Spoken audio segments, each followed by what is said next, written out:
Bonjour à tous et bienvenue dans cette FAQ de janvier.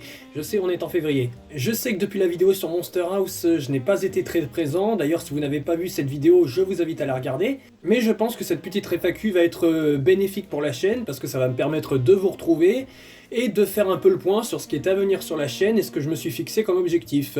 Donc pour ça, je réponds à toutes les questions que vous m'avez posées sur l'onglet communauté de YouTube, sur Twitter et Instagram. Et d'ailleurs, je profite parce que peu d'entre vous le sachent, mais vous pouvez me suivre sur Instagram avec mes deux comptes, c'est-à-dire le compte dessin et le compte de la chaîne et des projets. En plus, il y a plein d'anecdotes et de bonus sur les différents projets. Et vous pouvez également me suivre sur Twitter, je parle principalement de films d'animation et de méchants comme sur la chaîne, mais je parle également de films d'horreur et de dramas coréens pour ceux que ça intéresse.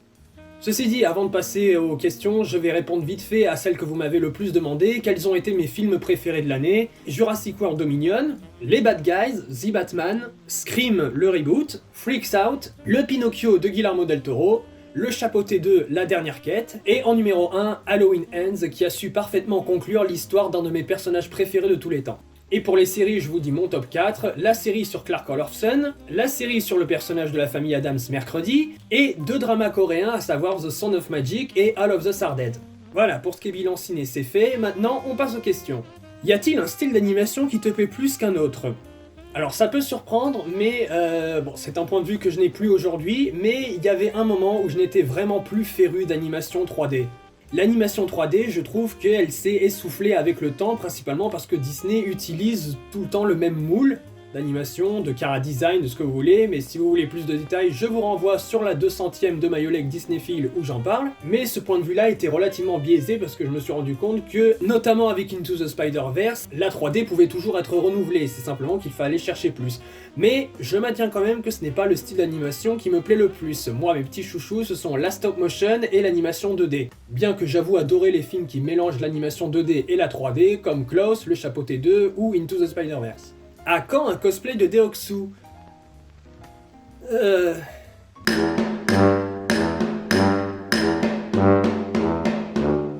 As-tu en tête certaines licences inexploitées que tu aimerais voir adaptées au cinéma? Je n'en ai pas vraiment, même si perso, en tant que fan de cette trilogie de jeux vidéo, j'adorerais voir une version cinéma ou série de la trilogie de Fumito Ueda, à savoir Ico, Shadow of the Colossus et The Last Guardian.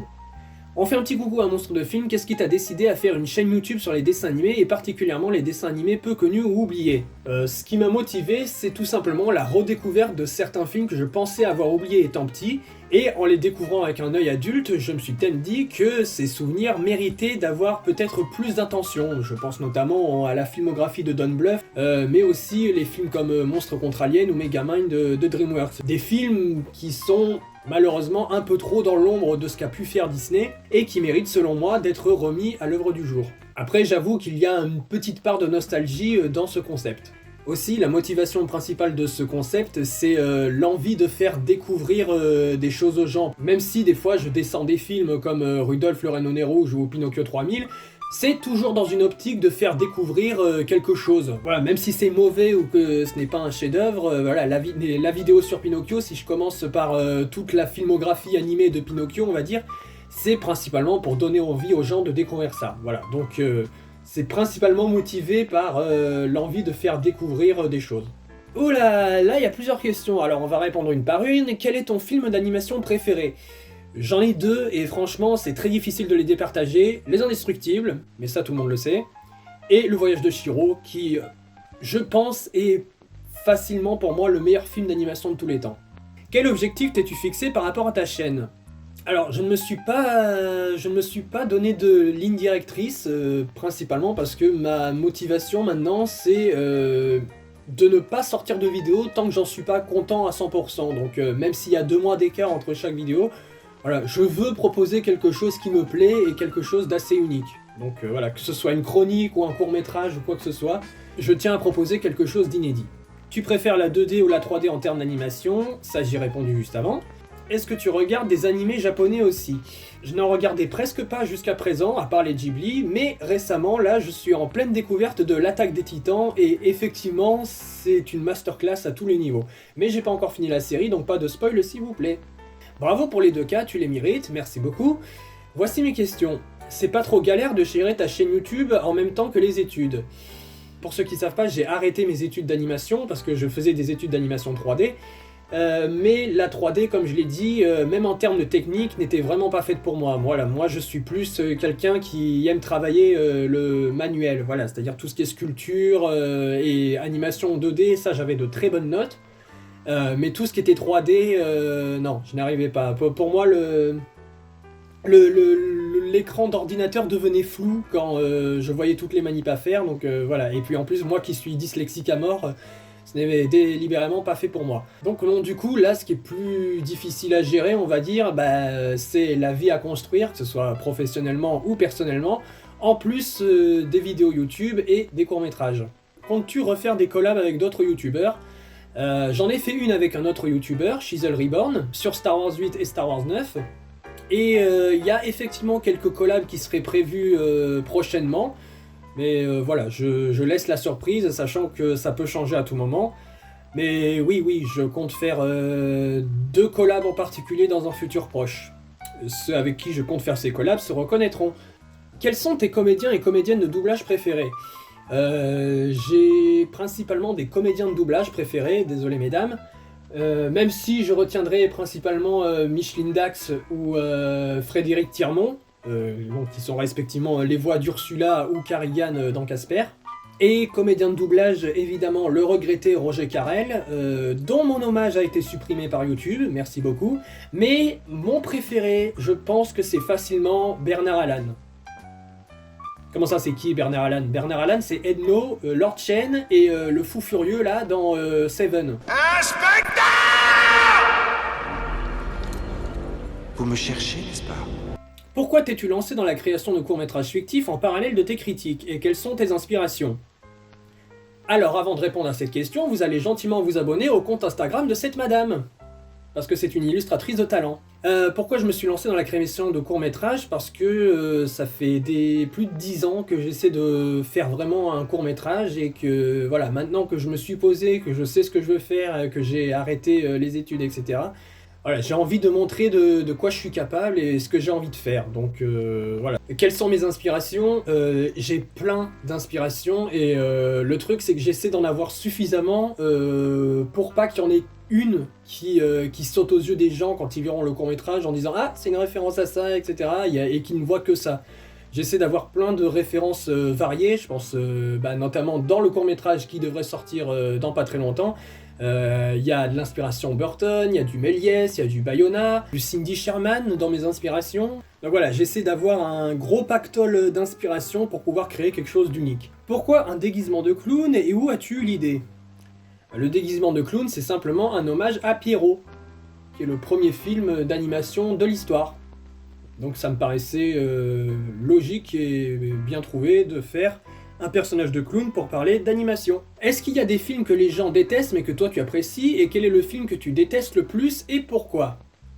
Alors, ceux qui me suivent depuis un moment savent très bien de quel film je vais parler dans les quelques secondes qui suivent. Star Wars 8 et Jurassic World Fallen Kingdom. Voilà, pour moi ce sont, je pense, les 2 films majoritairement détestés que je défendrai le plus. Même si dans le lot, je mettrais bien aussi Shrek 4. Une conclusion pour laquelle j'ai beaucoup de tendresse et que beaucoup ont tendance à descendre encore plus que le 3e film, que là vraiment je ne peux plus défendre. En revanche, pour retourner la question, il y a des films que tout le monde adore et que moi je déteste, genre Dragon 2, mais ça on en reparlera prochainement sur la chaîne YouTube, et je pense aussi à Titanic, qui est un film que je ne supporte pas dans son histoire. Ça a beau être grandiose en termes de réalisation, c'est un quasi chef-d'œuvre, surtout la destruction du bateau, mais alors l'histoire, je déteste tous les putains de personnages.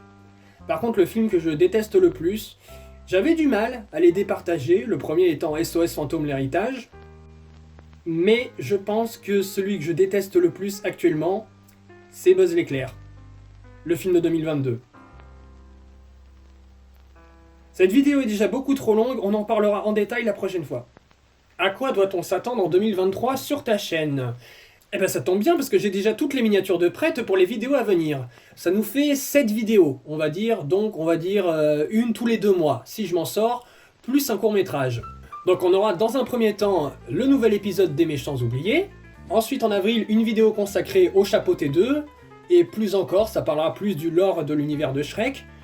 Pour juillet et août, on se retrouvera pour parler d'un film que j'aime beaucoup malgré ses nombreux échecs. En octobre, on reprend Les Méchants Oubliés, mais il y aura une vidéo connectée à cet épisode des Méchants Oubliés. Et pour novembre, on aura une vidéo sur Pixar et décembre, une vidéo sur Don Bluth. Plus un court-métrage que je n'arrête pas de teaser depuis le début de cette vidéo.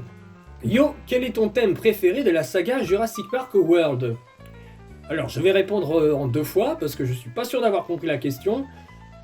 Le thème, si on parle de thématique, je pense que ça ne surprendra pas grand monde, mais c'est le parallèle constant entre la progression du cinéma hollywoodien et la génétique dans le film. Je pense notamment, le meilleur exemple pour moi, c'est dans le premier Jurassic World avec l'Indominus Rex et les blockbusters, même si c'est également très présent et beaucoup plus subtil qu'on ne peut le croire dans le premier Jurassic Park. Mais si tu me parles de thèmes musicaux, je pense que c'est tout simplement celui-là.